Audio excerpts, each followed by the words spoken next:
الحمد لله أمر أن لا نعبد إلا إياه وبالوالدين إحسانا. أحمده تعالى وأشكره على ما خلقنا ورزقنا وهدانا، ومن جزيل نعمائه منحنا وأعطانا، فمن دون الناس خصنا واصطفانا، ومن سائر الأمم اختارنا واجتبانا.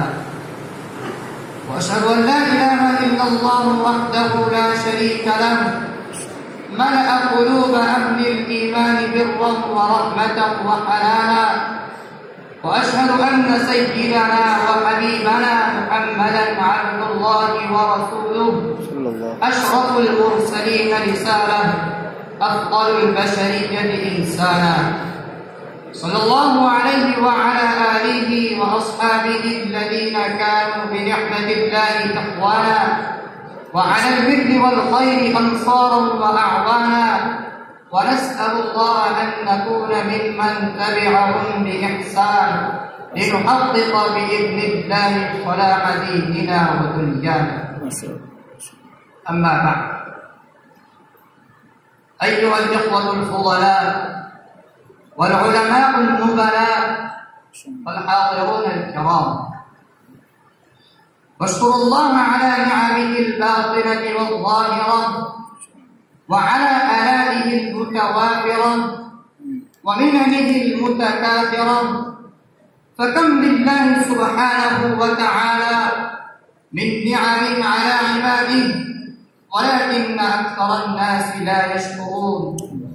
فمن الذي خلقنا إلا الله، ومن الذي رزقنا إلا هو عز وجل، ومن الذي من علينا بالسمع والأبصار والأفئدة، وأنعم علينا بالعقول والقوى إلا الله سبحانه. وإن تعدوا نعمة الله لا تحصوها، إن الإنسان لظلوم كفار.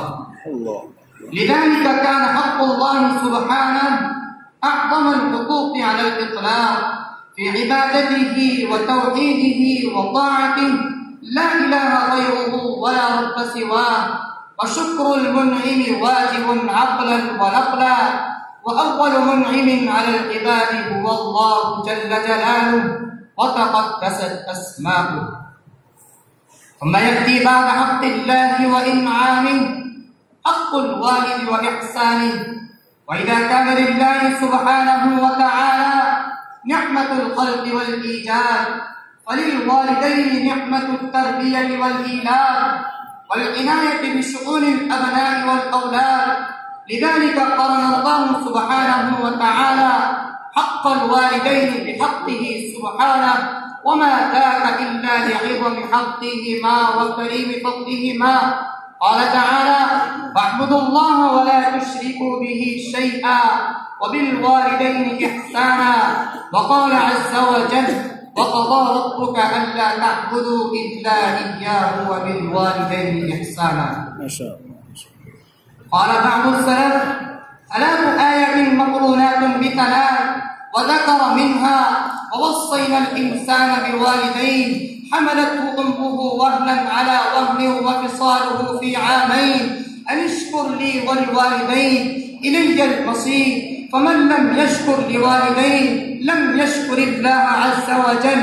وكما أمر الله تعالى الإنسان بشكره على إنعامه عليه برزقه وتدبيره، أمره بشكر والديه لإنعامهما عليه وإحسانهما إليه. ولا يظن أن عاقلا يجهل إحسان والديه عليه. فمن السبب في وجود الإنسان، ومن الذي اعتنى به في مراحل عمره منذ أن كان نطفة إلى أن أصبح رجلا، واهتم به منذ أصل وجوده وحمله وفصاله وتغذيته وتربيته وتنشئته إلى أن أصبح طفلا ثم صبيا ثم شابا يافعا ثم رجلا جلدا يتحمل المسؤولية.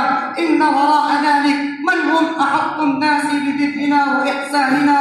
إنهما الوالدان اللذان لا نستطيع مكافأتهما ولا نقدر على مجازاتهما مهما عملنا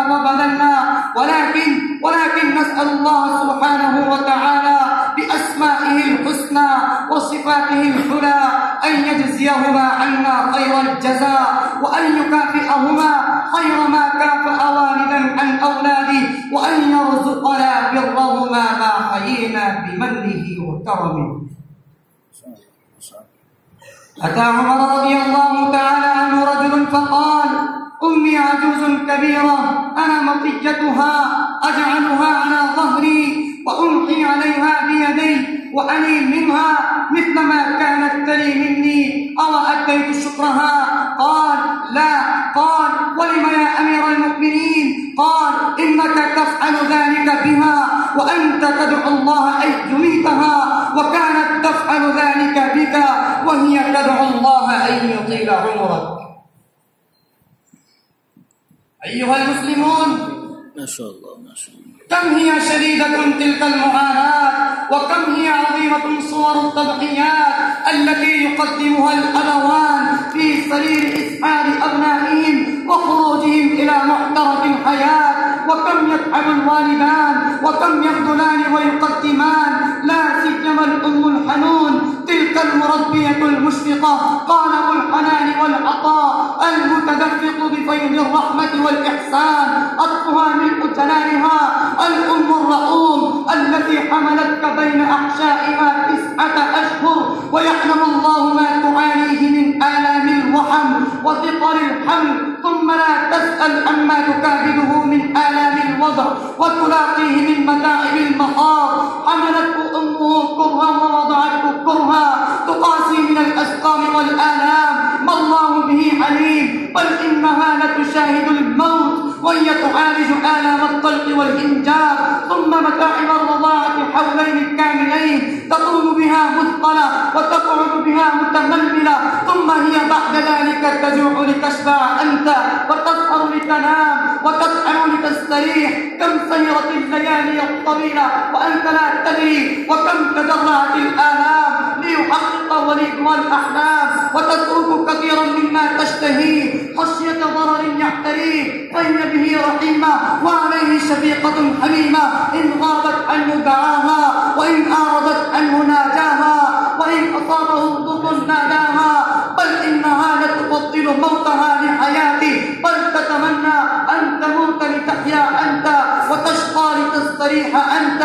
قد كان بطنها لك وعاء وحجرها لك حواء وثديها لك سقاء، وتود لو تقبل المنية دونك فداء. وكم تعاني من المتاعب عند الفصال والفطام والتربية والتنشئة، وتستمر معها المتاعب حتى بعد أن تشب أنت عن الطوق وتصبح رجلا وزوجا ولا أولاد، والوالدة دائما تبحث عنك وتتفقد أحوالك، يسوءها ما يسوءك ويحزنها ما يحزنك، ولله درهن من أمهات مشفقات ووالدات حانيات رقيقات، فجزاهن الله عنا جنات أرضها الأرض والسماوات.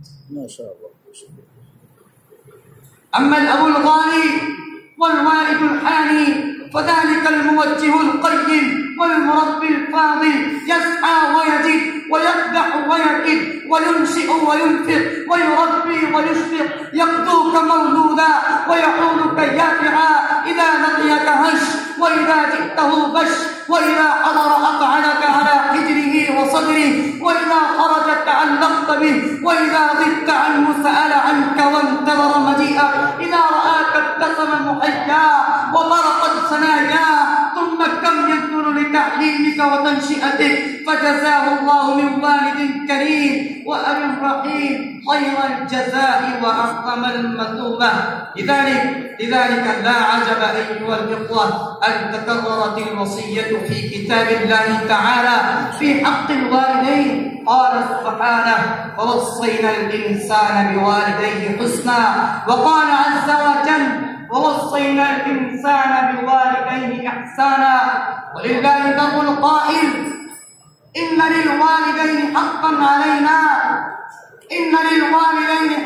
علينا بعد حق الإله في الاحترام، أولدانا وربيانا صغارا فاستحقا نهاية الإكرام، أكتفي بهذه الكلمات وآخر دعوانا أن الحمد لله رب العالمين. ما شاء الله ما شاء الله ما شاء الله. لهذا المساهم الجائزة من أخيه الصغير مكرم الجيفوري وتحسن.